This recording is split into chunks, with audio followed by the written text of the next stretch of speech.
Hey, hey, hey. It's Sunday night. Welcome to Steve's Place. Tonight we should have a really good show once Parker gets here, and he'll be coming on a little bit later. In the meantime, we got a few things that we need to cover, some housekeeping to do. And anyway, I'm looking to a really big year this year, now that we moved and everything. Fortunately, reminds one of our warriors here, which hurts in a lot of ways. Anyway, one of the things we're doing right now is we're trying to do a fundraiser, and we're doing it by selling magazines. And what we want to really push is our complete back issue compilation 2026. It includes all of the back issues of the extraordinary technology, uh, all the extraordinary technology magazines. It also includes all of the extraordinary science and technology magazines, and then it also includes all the exotic research magazines from way back when. All this is really good material. I mean, like starting with the exotic research ones. I mean, we covered like giant Tesla coils, and we're gonna get more into that tonight. We covered anti-gravity machines. We covered uh, America's spy program on it. That everyone's now talking about.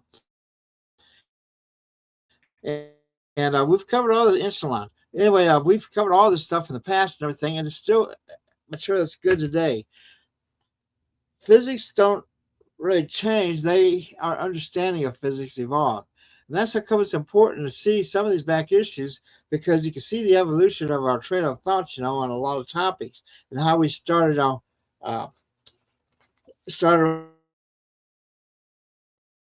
some people call like woo woo stuff, and that has evolved, into a lot of quantum mechanic type of stuff. Our understanding of um, of healing, for instance, and how we have entrainment of ourselves and everything. That all started with these with that the Tesla movement back in the 80s and that. Before that, you never heard of water being having a memory or stuff like that. If you spoke of such a thing, you were considered a lunatic, you know. And so I encourage you to contact us. We have a phone number there. We also have or just email me. Uh, and I get our back issue sets, the whole sets. They're $200, and I get all of them. I mean, you're talking a pile of magazines about that high, you know, or more. You're dropping or breaking foot, you know. So get these magazines. I mean, there's a lot of material, uh, and when I'm when I'm stacking these, it's like, wow, I remember doing this issue, and so it's like a walk down memory lane. So, and it'll get you prepared for our conference, August 12th to 16th. If you haven't signed up for that, and I know many of you haven't, now's the time to do it. Right now, we have a 40% discount. I need to get signed up for the conference. It's going to be a really great conference, in Albuquerque, August 12th to 16th. Mark your calendars. Get in touch with me. Call me at the 463-1994 number. And I get pre-registered now. Now's the time to do it. So I'm working on getting the program done, and hopefully in the next 2 weeks I should have it done. Which brings me back up to our next thing, our YouTube channel. Okay, if you're not a subscriber to our YouTube channel, you should be. That's free. And whenever we put a video up, uh, it will get, if you're a subscriber, you get notified of it. We put up our two member videos up this week, and we'll be putting some more up. These are from 2024. So get up there and check it out, and maybe become a member. We really need memberships. $9.99 a month, for access to 1,500 plus videos. Anyway, and and so without further ado, though, let me bring Mr. Parker to the stage. Hi. Hello, Parker. So it's good to see you here. Nice to I don't see know you. what. Let me get rid of this thing here. Okay. Okay. hmm So where do you want to start? Do you have Um. So I guess I can talk about some of the stuff that I've done and like that kind of stuff. sure? Um. Okay. Um. So basically, like, I'll give an introduction to myself. I guess that's the best thing Okay, I can that'd do. be a good place to start. So, my name is Parker. I'm known on social media as Dr. Parkenstein. On TikTok, I have 1.2 million followers. On YouTube, I have 126,000 followers. And I'm known for collecting antiques. Furnished my whole apartment in pre 1930s antiques. Um, and I am known for sending wireless electricity 918.6 miles from Carrollton, Texas to Chicago, Illinois with a magnifying transmitter, one of Tesla's own designs. So that's a three coil system, not a two coil system like everybody calls Tesla coils today. The Tesla coils that we work with today that are known as Tesla coils are actually the receiver coils. They're along those lines. But basically, in a nutshell, I through doing all of this, I have learned that everything in the universe is vibrating. So like everything is vibrating electricity. So if you break it down to the molecular or atomic level, you have protons, neutrons, and electrons. It's positive and negative charges. Thus, everything is electricity. Now, if you understand resonance, you understand that everything is vibrating and everything has a resonant frequency because everything is vibration. Frequency is vibration over time, and it directly corresponds to wavelength as well. So, if you have, for instance, if you have the calm, still surface of water, um, the rate at which you tap it determines the wavelength. So, say for example, you tap the water really fast, the waves going out are going to be really short. So high frequency, short wavelength. If you tap it at slower intervals, that's low frequency and you get longer wavelengths. So everything basically has a wavelength and a frequency. So the way I sent the electricity to Chicago was I built a magnifying transmitter, of course. Now, Earth, the size of Earth determines the frequency it wants to ring at electrically. You can think of this like a clapper striking a bell, but instead of a clapper striking a bell, I have the magnifying transmitter striking the Earth. And the mass of the Earth determines the frequency at which that needs to happen to send electricity efficiently through the Earth. And that's basically how I did that. And that's kind of what I'm known for, like on my TikTok and stuff. So anyway, that's my introduction. But yeah. Okay, so Mhm. it's my understanding that you're trying to build a Uh-huh. magnifying transmitter. I am building another one. I built one already, tore that down, and I'm building another one that's going to be 12 feet in diameter. So my first Okay. one was like 23 feet in diameter, but it was not tuned ideally, and that was the first one I had ever constructed. And so I was like working out some stuff with it. Well, we was hoping that you'd have some pictures with you, but I uh, I I have on my YouTube and my TikTok video footage of it and pictures as well. okay. hmm And you have to let us know what your how to get there later. Okay. Um, and yeah, I think the largest testicle, well, actually, testicle I've ever seen hmm was 1 feet. It's just slightly larger than Tesla's, hmm and that was built by Robert Golka, back in the day, hmm and he built it in this. When I saw it, his initial one they did for Air Force studies, on lightning and that hmm was up in Windover, Utah, where they had the Enola Gay, and the Enola Gay was the aircraft that dropped the first atomic bomb on Mm-hmm. Hiroshima back in 1945. Yeah.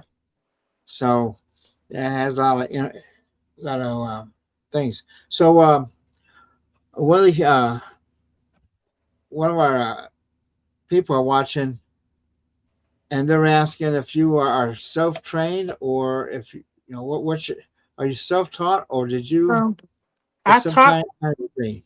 There you I go. taught oh, okay, let's see. So I taught myself. I actually went to one semester of college and I failed history and music theory.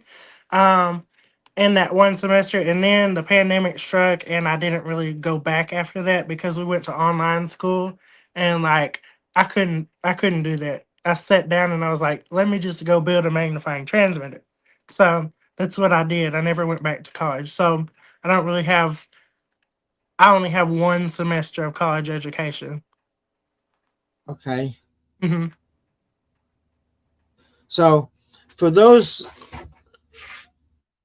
listeners uh, who may not be aware, could you explain the difference between a Tesla coil and a magnifying transmitter? Sure. So a Tesla coil is a two coil system, like we consider today's Tesla coils, the things people build for sparks. That is purely built for sparks and show. A magnifying transmitter is a harmonic oscillator, basically, and it uses three coils. So the center coil would be tuned to the frequency you're going to transmit on, and then the secondary coil goes on the outside of that. The secondary coil is wound up to a fourth a wavelength of the frequency you're going to be transmitting at. And then you have a primary coil that sits below that. Usually, the primary coil consists of two turns. So, for example, with my first magnifying transmitter I built, I had it tuned to 168,000 hertz or 168,000 vibrations per second. So the quarter wavelength of that is 1,464.2857 feet. So that's how many feet of wire had to be wound on the secondary coil, and the extra coil had to resonate at that frequency, which I found out later on that the extra coil was all out of whack. So, but basically, the outer coils, the primary and secondary, act as basically a signal generator, and they generate a signal. Um, and then that signal is fed directly into the bottom of your center coil, which sits in the middle, your third coil, which is tuned to resonate at the frequency you want to transmit at. Now, with alternating current, it vibrates back and forth. It literally alternates. So it's vibration, just like everything in the universe. So what you do, you ground the bottom of your secondary coil to the earth, and the top of the secondary coil goes into your extra coil in the center.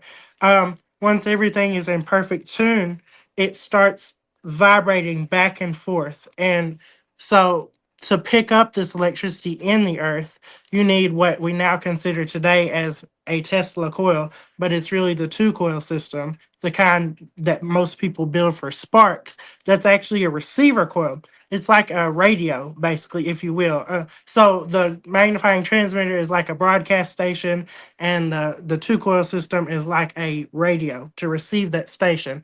So with the two coil system, you ground the bottom of the longer coil in it to the earth. So it's a direct connection to the magnifying transmitter through the earth. And at the right frequency, earth conducts like a perfectly polished sphere.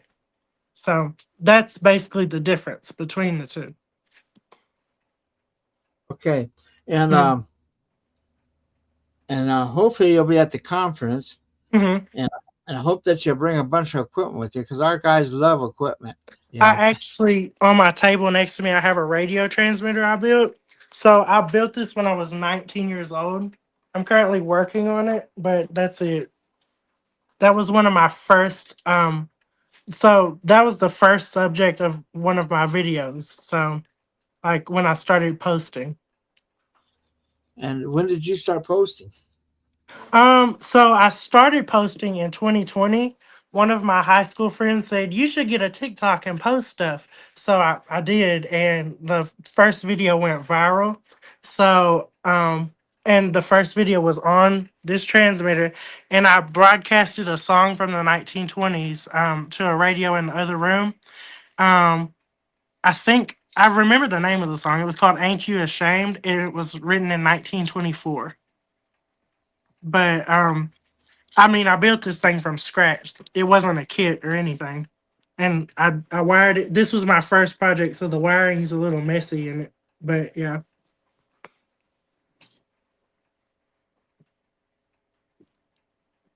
Are you you know, do okay? it. Hmm.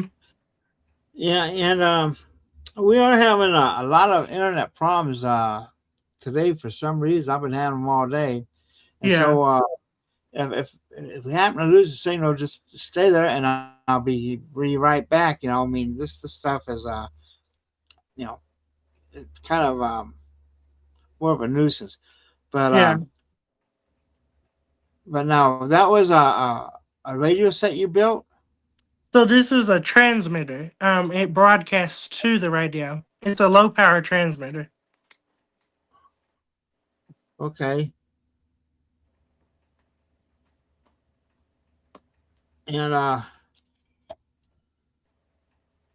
and then you do you use that to feed into your Tesla coils or? This thing I just built as a fun side project. This thing I got some old 1920s radios, and I wanted to broadcast my own 1920s music on there.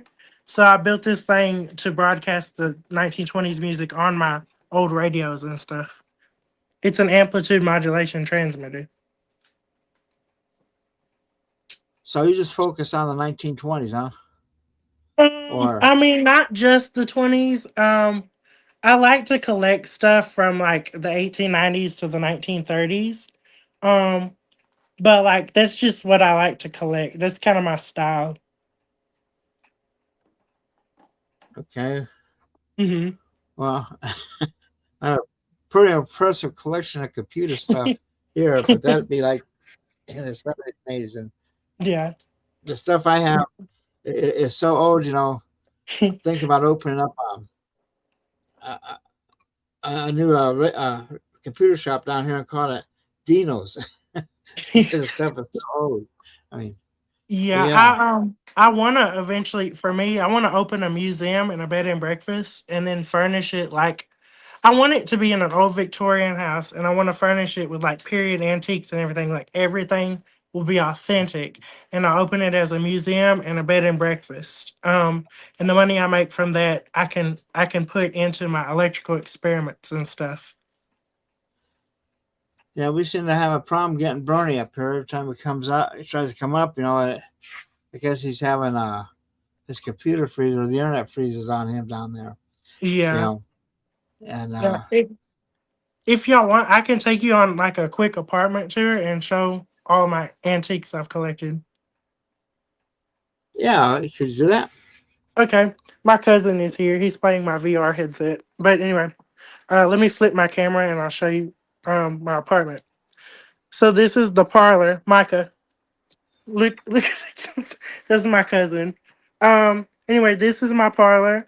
That's me and the painting. These are some tin tops I have of me, and that's one of my cars. Um, and then this is my kitchen area. That's the radio transmitter. That's a diamond disc player over there. That's my 1917 Hughes electric range, one of the first electric stoves. This is my 1934 General Electric monitor top refrigerator. And then back this way, I have an 1899 Kimball pump organ. And then that is my guest bed for like when guests come over. That's my bed. I have that Edison Diamond disc player right there. A fan gave me that as well. And then that's my bathroom over there. So it's pretty much all 1930s or before in here, all the furniture. But that's basically like a quick tour. Well, thank you. Uh-huh. Yeah, nice little place there. You know, like good antiques. You know, um, I just moved to my new digs here, and it's huge. You know, I mean, for the first time in since 2010, Mhm. 2011, I've been able to have all my stuff to where I can actually get to and work on now. Uh huh. So it's, it's gonna it's starting to work out. I'm finally getting things put up and everything. I got tons of boxes and that to put up. Mhm. Bernie's been there trying to help me in for a couple weeks ago, Mhm. and he'll be coming back later. So, but anyway, our main focus is getting ready for the conference, and I think you have a great time, and the more equipment, the Mhm. better. I've built I built Tesla coils before, Mhm. um, and I don't think that you can really understand electricity Mhm. if you don't build at least one Tesla coil in your life, you know. Yeah. And there's a lot of lessons to be gained, like from how Mhm. to tune, for instance. Yeah. We used a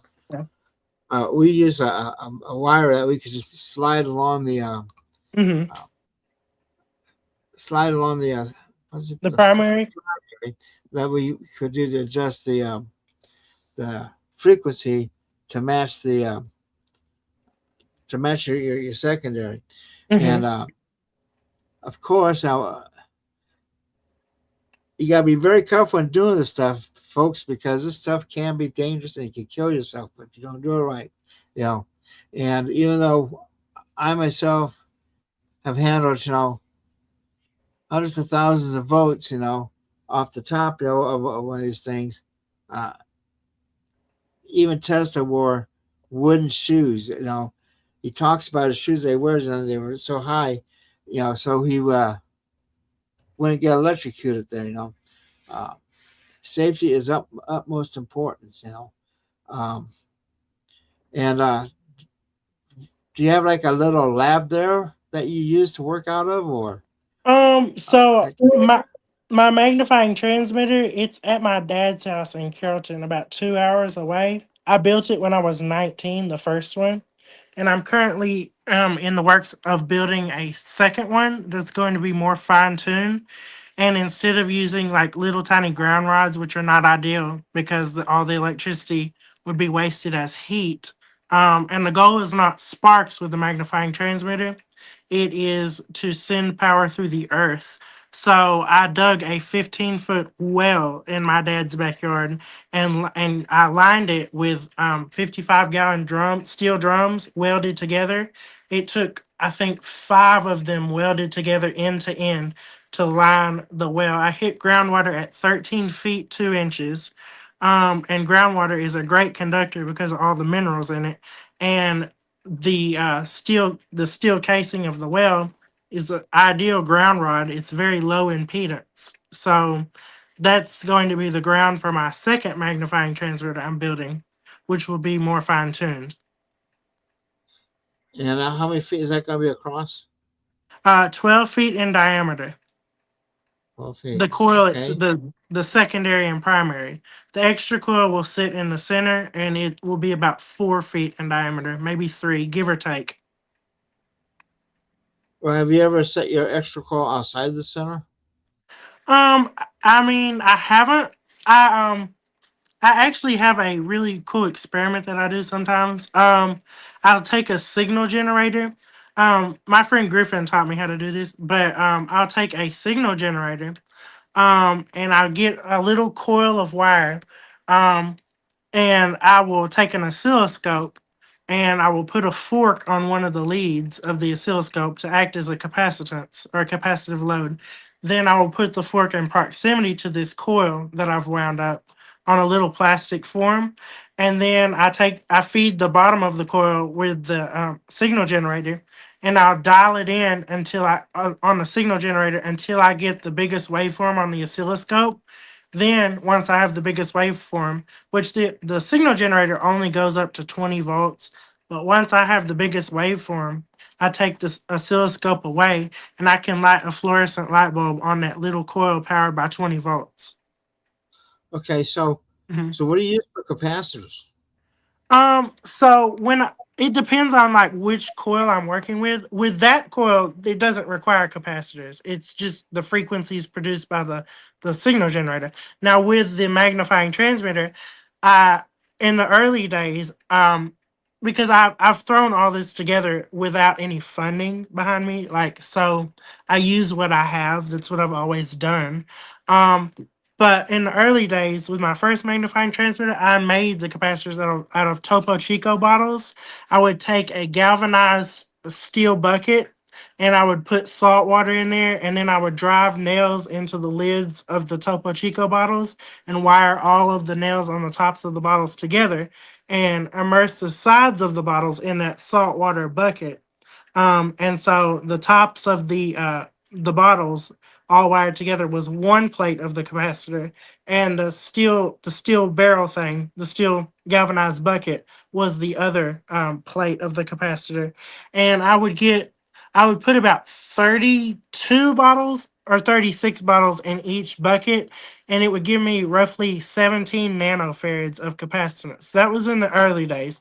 Then I worked my way. I saved up and I got some commercial capacitors, like the high voltage kind that can handle 45,000 volts and stuff.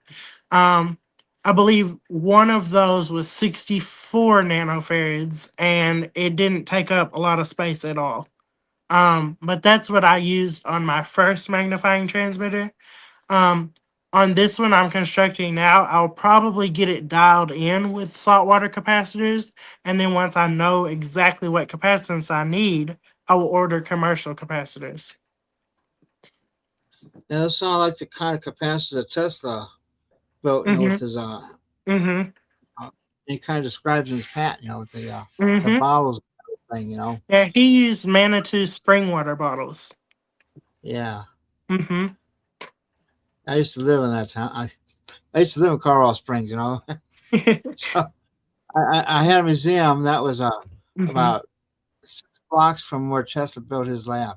You know, And if you read his notes, you can kind of place exactly where his lab was, because he said in one article or one paragraph in his notes that he could see a train going up Pikes Peak because the night was really clear, and he could see like 15 miles away a train going up Pikes Peak, which puts his lab 15 miles away from Pikes Peak.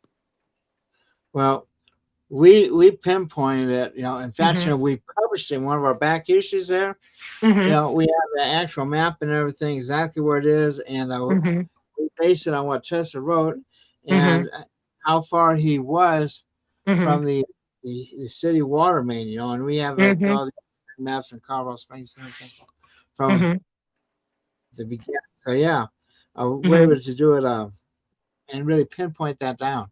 But Mm-hmm. what do you use for your inductors or your Um, transformers?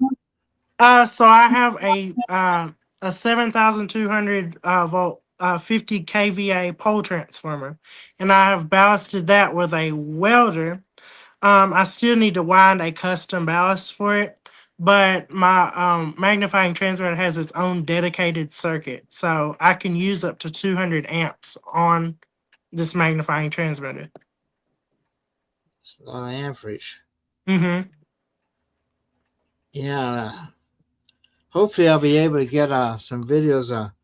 converted into MP4s, and I can show you some of the stuff that Bill Weissack did at our conference. Oh, I read that. Didn't he publish a book, The Key to the Colorado Springs Notes? Was that him? Or he? Because I know he built a huge magnifying transmitter. Bill Weissack. Yeah, I didn't. I believe he did anyway. Or Oh, else, or maybe I'm thinking of a different person. Is he the guy that has the YouTube where he built a magnifying transmitter? You can see it throwing all those sparks. I don't know, but Bill built some big ones, and he brought Yeah. one to our conference Mm-hmm. to demonstrate. Gee, back in the man, my mind's kind of going blank. As I think it was 1994 Mm-hmm. conference, but that was it was so big and required so much power that Mm-hmm. we were going to have a demonstration at the Penrose Stadium, Mm-hmm. and we were going to actually lift a fireman Mm-hmm. into the arc. The arcs were like 60 to 70 feet, Mm-hmm. and it's so required so much power. We dug a trench across the road, and the city allowed us to tap into the city main right there. You Mm-hmm. know, and they didn't charge us because it was their people. Their people are my members, So Yeah. we got you know, a lot of free help there. Mhm. Which we need a lot of volunteers.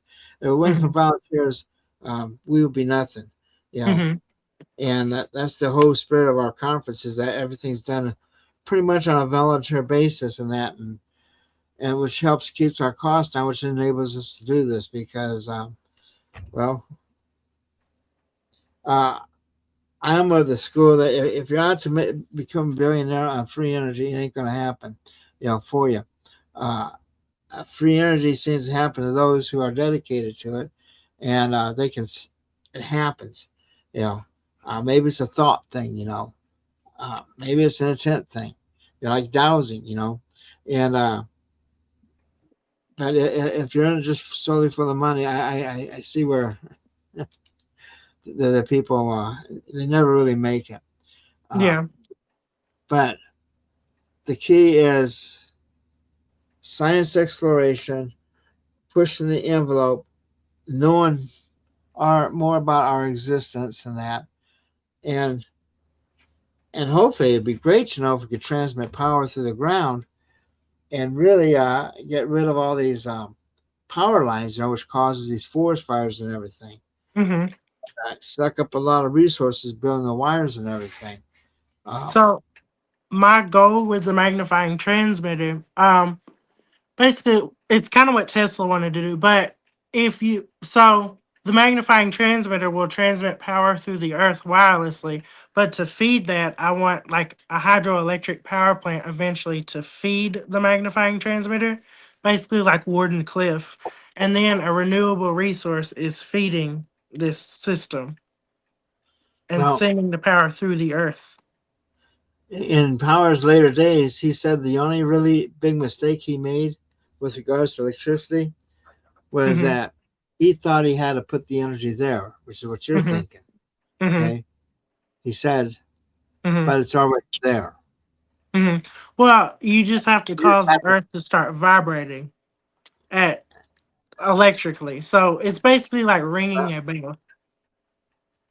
you have to just be able to tap into it. And I Hmm. don't think it's a matter of you shaking the earth, okay, so Hmm. much Hmm. as getting your device in Hmm. tune with what's already there, Hmm. okay? And I helped build this device called the Kipper motor, and it worked beyond all odds. The only problem is it quit working after 3 weeks. No matter which one we built, it would always end at 3 weeks. So the Hmm. question is, what's 3 weeks all about? You know, so it's a different way of looking at things. Like is gravity a push or a pull? Hmm. You know, and so I like to encourage you to continue your work there. Hmm. Uh, I think you have great things in store for you. You know, and it could help humanity because right now we need alternate sources of energy more than ever. You know, I uh, always look at it as if we have electricity for free, that eliminates, well, it'll bring about world peace faster because people fight over resources usually, and if you have electricity for free, electricity powers everything. It powers like tools to build things, powers lights, it powers motors, powers air conditioners. It powers cars. I mean, if you have like the whole earth vibrating electrically, you can have cars with receiver coils on them, and you won't ever need to stop to refuel because it's always receiving that electricity.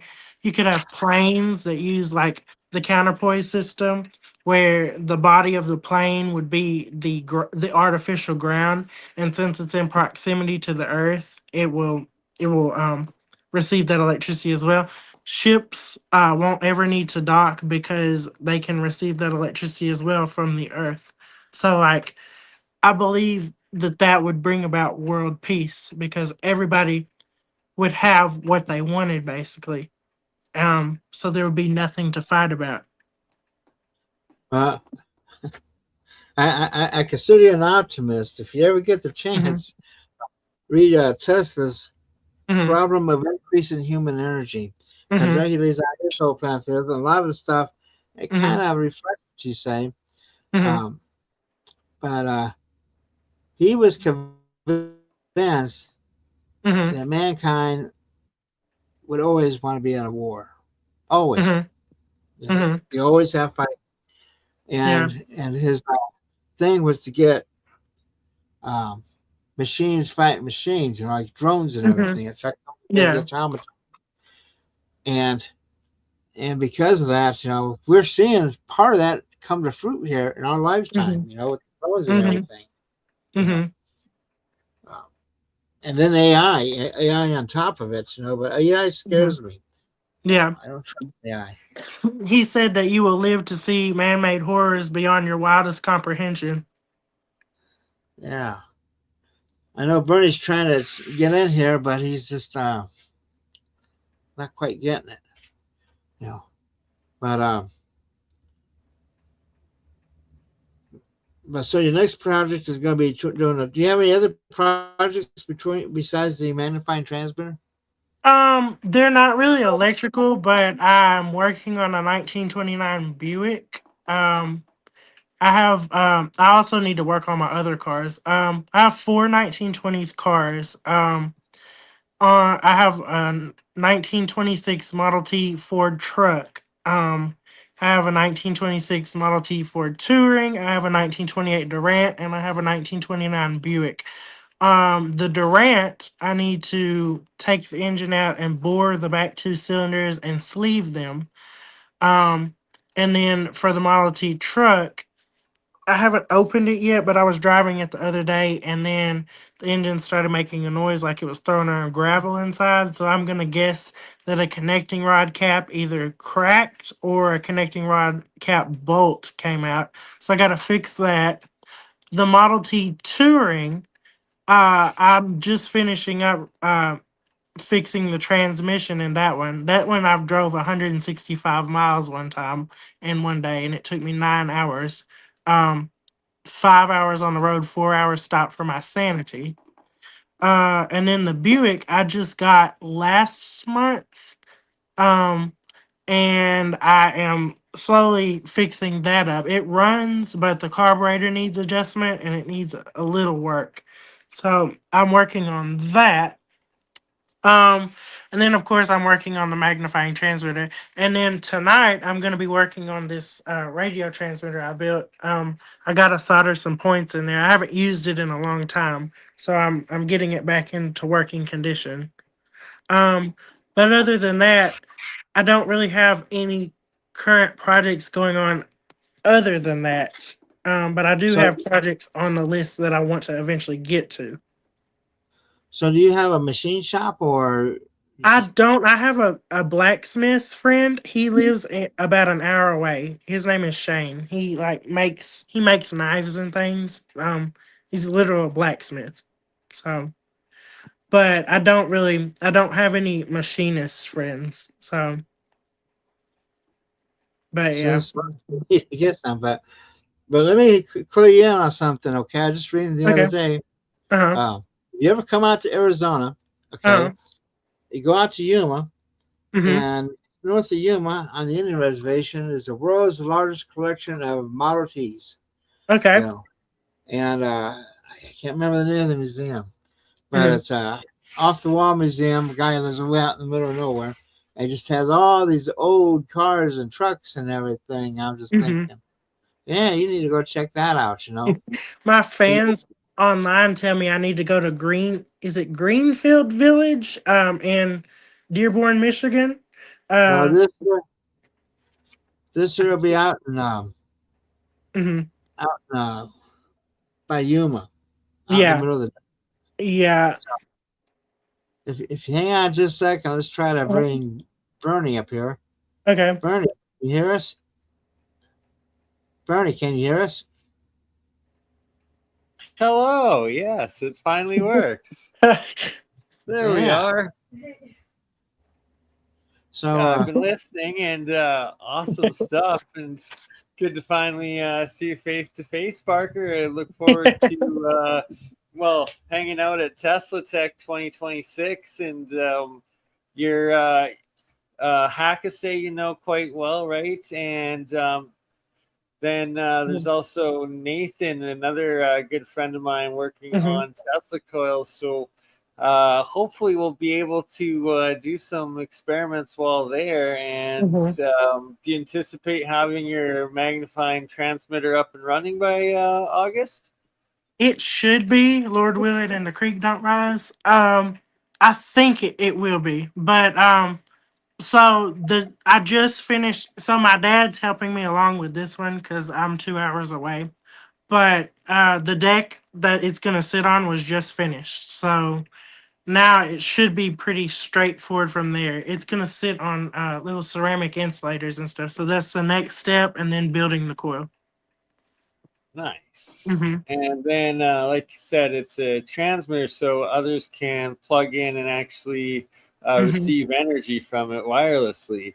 Mm-hmm. So that would be something else to do from Albuquerque if Mm-hmm. you're able to get it up. I can build a receiver coil and bring it with me, and then I can have my dad throw the switch back at home when I'm there. That would be pretty awesome. I would love to see, and Lord willing, it happens. Mm-hmm. Yep. And then, yeah, so a couple comments, and I seen asking if you're able to fix Steve's truck for him. It's pretty funny. But you're quite the young engineer and mechanic and everything. It's very impressive, Parker. People are always asking me how I know how to like work on my old cars and stuff. And like I just explain it to them like I have a chalkboard in the back of my mind so I can literally break things down like to simplify them and like lay them out piece by piece and understand what each piece is supposed to do. And so then from there it's just logical. So I basically pick it apart in my mind. That's awesome. And that's as any good inventor does, right? Is that you're Mhm. able to visualize it and come up with it in your mind. And Mhm. from there, like I said, it's just all logic. Mhm. Yep. So, Steve, if your truck isn't fixed by August, I guess we'll have to tow it to Albuquerque. Well, we're making great strides, on that truck. Luckily, the air take manifold looks okay, but the heads where the intake goes in the head, that's kind of like corrupted a little bit, and corroded. So we're just gonna pack that full of sealant and hope for the best because it's not that big, and we feel if we put a lot of sealant on it, and you know, it should work, you know. But luckily, I didn't have to buy a new input, because like just like the input, um, is like 400 for the upper, another 400 for the lower. I don't have that kind of money. And I'm really fortunate that we have a volunteer working on that. You know, and it's basically for parts. At this point. But we need to have that truck running for the conference again. I'd hate to have to rent another vehicle because that's uh, comparatively cheap though, but still an expense you don't need to have. You know, For sure. and Parker, what Huh? in your opinion or on your research, Tesla had his like mysterious powered car. What do you believe was the power source behind it, or have you looked into that? Well, I haven't looked into it, but I bet. Okay, so I haven't looked into the car aspect, but I do know that Tesla had a radiant energy receiver, um, which basically you elevate a metal plate up into the air. It has to be highly insulated, and you bring that down. There's variations of connections and everything, but basically the metal plate goes up in the air, and then you have a ground connection as well. Now you can ground it through a coil with a primary and a secondary, kind of like a step down transformer, and then you have to put a make and break device somewhere in the circuit as well as a capacitor. The capacitor has to be connected between the aerial mass and the ground. which the capacitor is going to store some charge. And then once it's stored some charge, the make and break device puts a frequency to it, basically. And then you're able to get power out of it. But that's what I think he used, if that actually happened. I heard it was a Pierce arrow. That's what I've heard. I haven't seen any of Tesla's words about it or anything, but I hear that it was a Pierce arrow that he did that to. And I think it was a 1931 Pierce arrow or something like that. Fascinating. Hmm. Yeah, because I've heard a couple different options on it, but I Yeah. like what you're saying with that. Yeah. It makes Well, and sense. also you get like, there's a lot, I'm sure you know it, but like there's a lot of conspiracy theories about Tesla as well. But Oh yeah. like, yes, like I don't believe that he had 80 trunks in a little small New Yorker hotel room. Because how would 80 trunks fit in a hotel room? Like what? So there's like a Good lot of call. conspiracy theories. Hmm. What about the death ray? How about that one? I don't know. I don't know. I've heard stuff on it. I don't know because I haven't seen the patent for it and everything. But I've heard that it's like it has a particle accelerator or something, and it involves a vacuum and stuff and plasma, and I don't know though. But I do know that he did make an earthquake machine because I have. Let me get it really quick. Of course, it's not where I left it. I have a book that talks about like blueprints and stuff for it, and I have no idea what I did with that book. But it Who has wrote the book? plans. I don't remember. I need to find it in order to. I don't know where the heck did I put that. I do have his Colorado Springs notes here with me too, and they've been well read because the front cover fell off. I used to read that in high school in silent reading time. Um, don't know where I put that book. I have no idea what I did with it. I'll find it later. But it's called Nikola Tesla's Earthquake Machine with Plans and Blueprints to Build Your Own Working Model, is what the title of the book is called, I believe. That would have Fascinating. been written by Baumgartner, would it? Or Del Pont? Possibly, possibly. It has blueprints in it and everything. It's for a mechanical oscillator. I think I used to sell that book. But I've been yeah, Yeah. doing.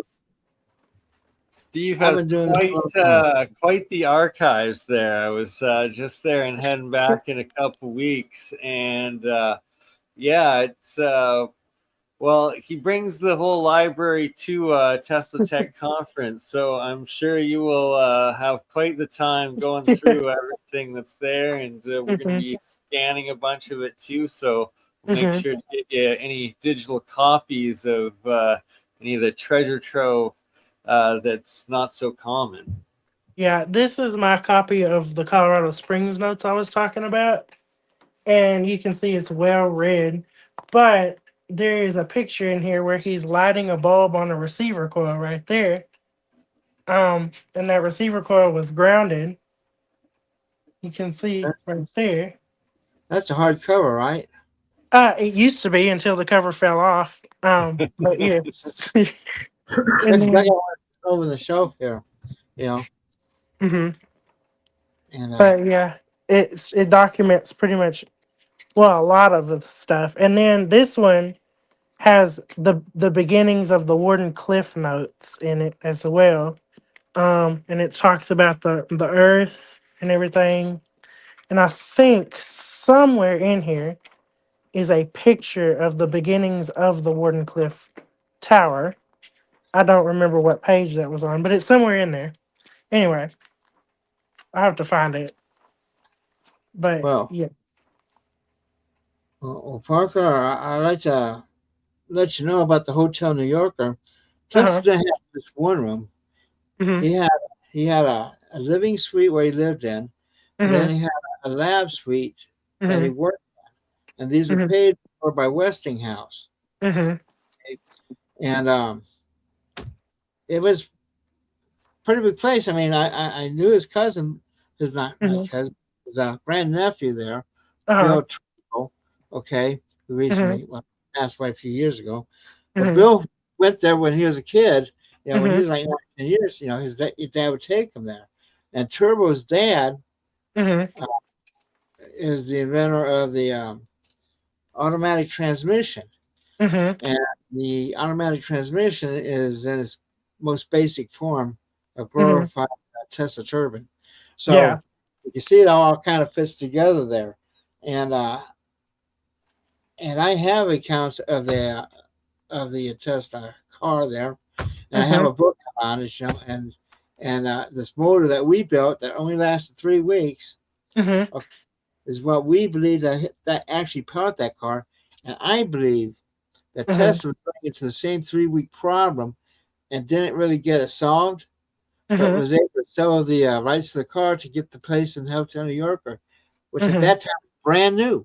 I mean Yeah. that was brand new and had like a hospital inside everything. Mhm. Uh, And they had the so subway tunnels underneath it too, right? I know in some way it was New York.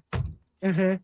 And I remember, didn't they have like a power plant so big in there that it could power the New York? I don't know about Power New York, but it did have its own power Yeah. supply there, its Yeah. own power Mhm. supply there. Mhm. Uh, and Yep. it had to be AC because Yeah. uh, DC, for you can't build Yeah. skyscraper It's very with DC. inefficient. Well, it's not Mhm. only efficient, the wire would have to be so big, it would weigh Yeah. more than the skyscraper. To Yeah. get to And alternating current is 98% more efficient. a lot more efficient, and you can get by with thin wires, real Mhm. thin wires. Mhm. So and yeah, so I'm asking you, are you still in California, Bernie? Yes, yes, I am. I am in Sacramento, and then I am heading to LA either tomorrow or the day after. And from there, I will be then back to Canyon Lake there with Nathan to Old Man Builds Labs for a week or so. And then I will be heading back to Steve's place to finish this trip.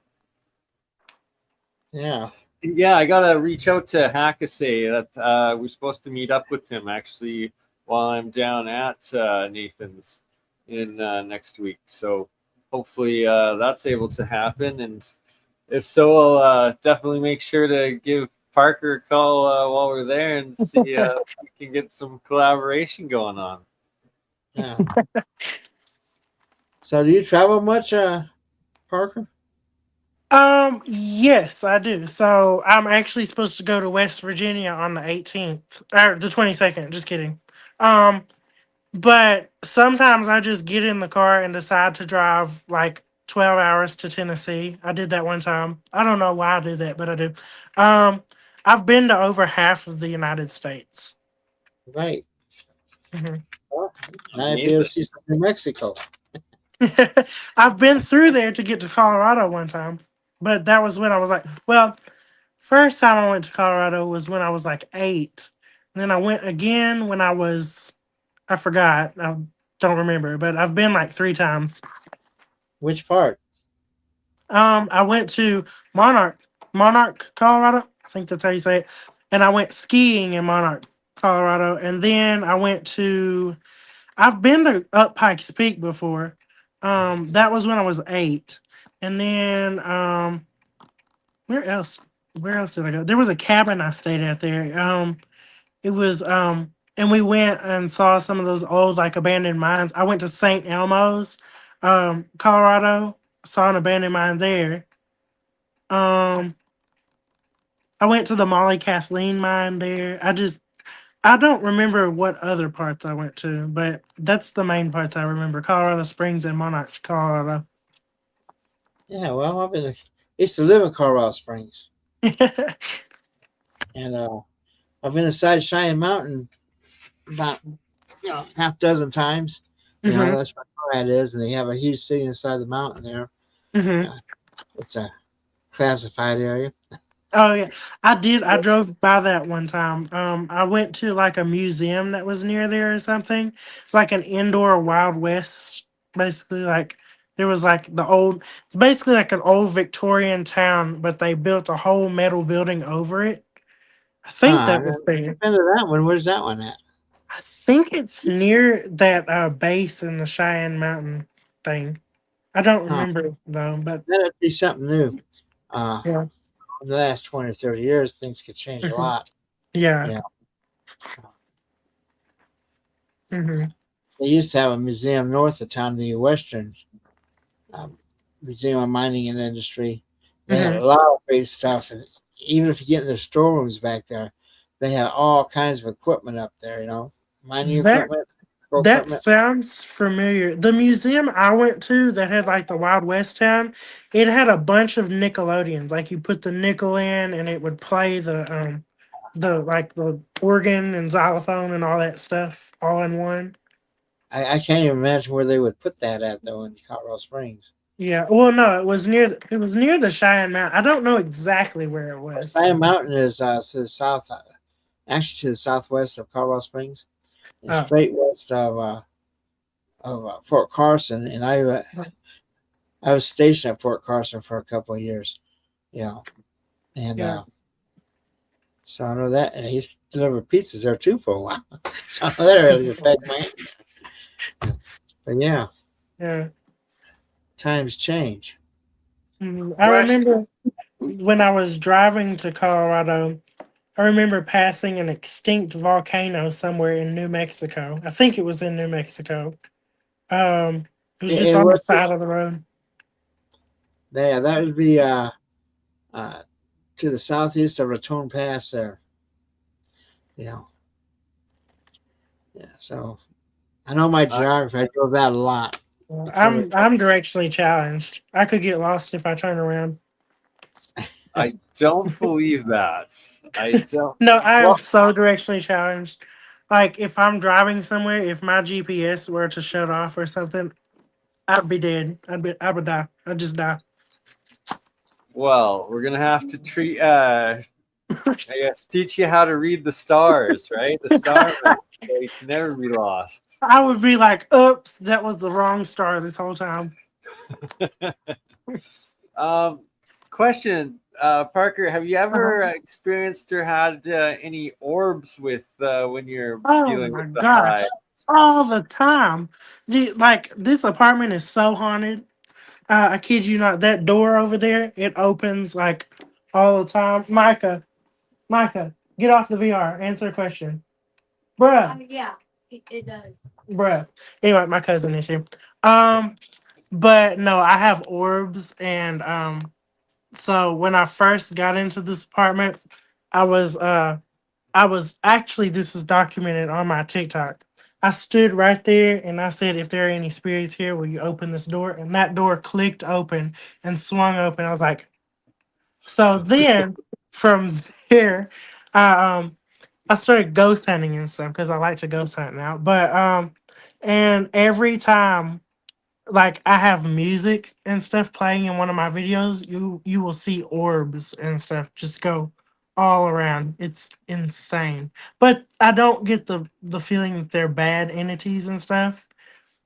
I mean, they're very respectful. They only communicate when I go stunt and stuff. But it's insane, but it happens. I had a sneaking suspicion, right? Because Oh, it just 110%, yeah.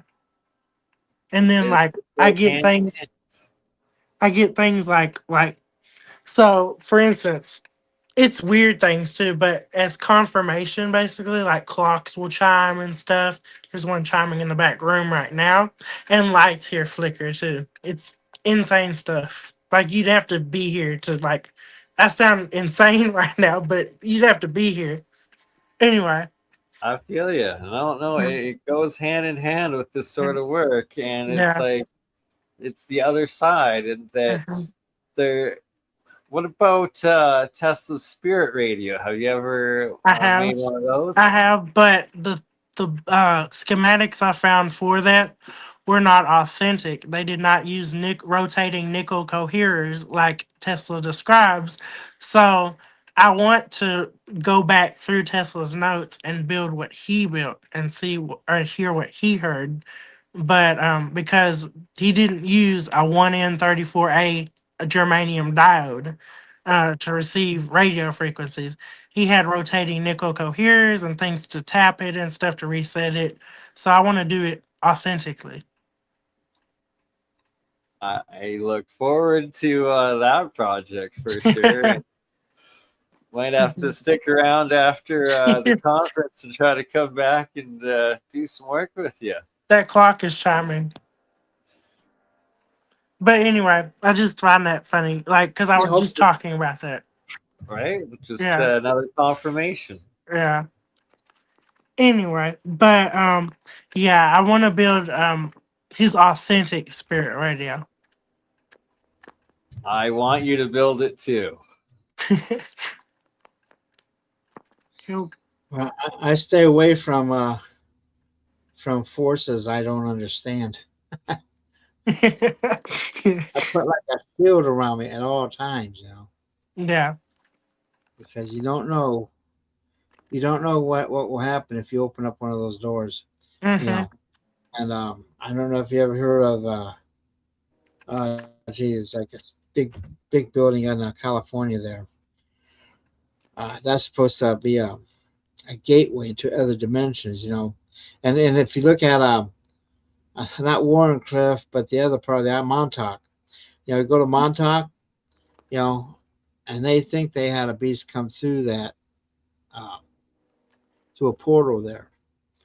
And so once you Yeah. start, opening up the portals in there, you better be prepared for what comes out.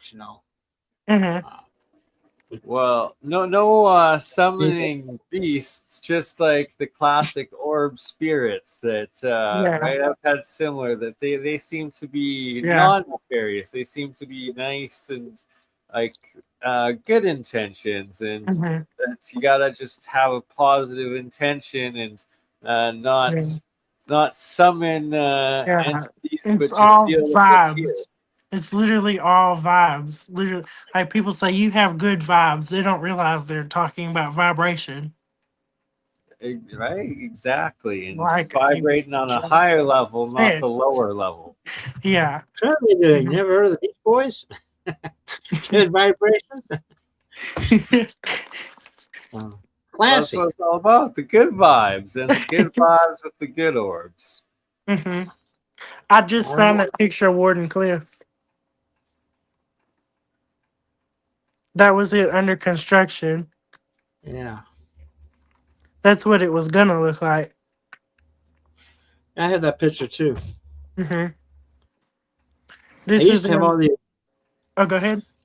I used to have all the originals. When I was with the Tesla Society, hmm uh, from the museum of over in Serbia. They sent me a bunch of stuff. hmm Yeah, but yeah.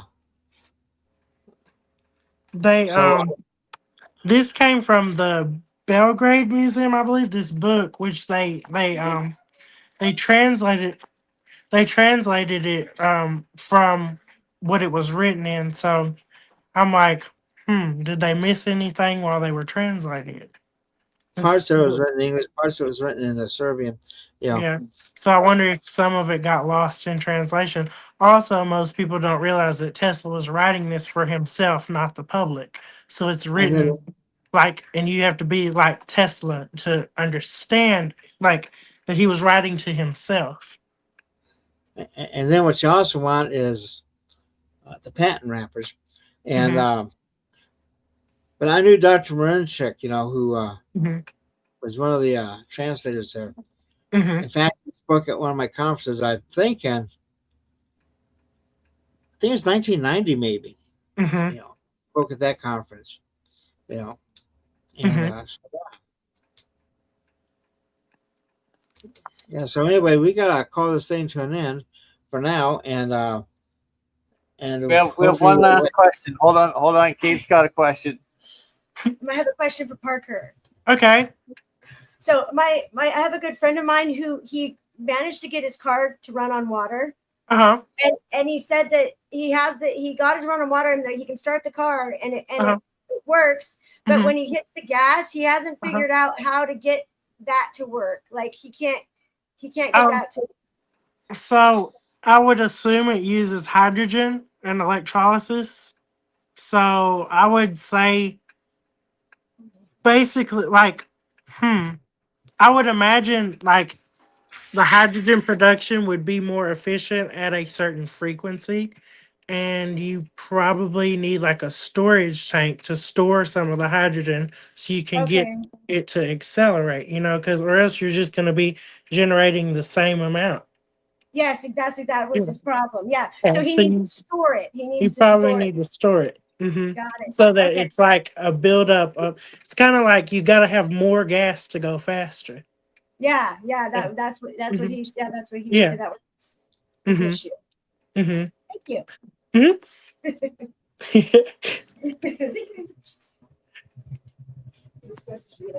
Ask him that question. Well, appreciate that, and that's something I'm be working on myself is the hydrogen electrolysis part, and it is it's about how to pressurize the hydrogen without combusting it before it gets into the combustion chambers. hmm Anyway, I want to go ahead and we'll close out here. I want to remind everyone, don't forget about our upcoming conference. You know, August 12th to 16th in Albuquerque. There, most likely will be at the Crown Plaza. And then, if you get a chance, get our magazine. Everything we talked about is covered to some degree in these magazines. And I like the behind this little yellow one. There behind the main one at the Extraordinary Technology. That's the issue where if you see Dr. Tesla there in his apartment, that we described the whole hotel and everything. And I'm thinking we have the Kipper motor in that. That's the motor that uh, we believe he used in his Pierce Arrow car. And if you're a reader, let me know, and maybe I can try to get you some of these magazines there, Parker. Okay. Anyway, I'm gonna call that a wrap for the night, and I'll catch you all next week. And you all have a good week.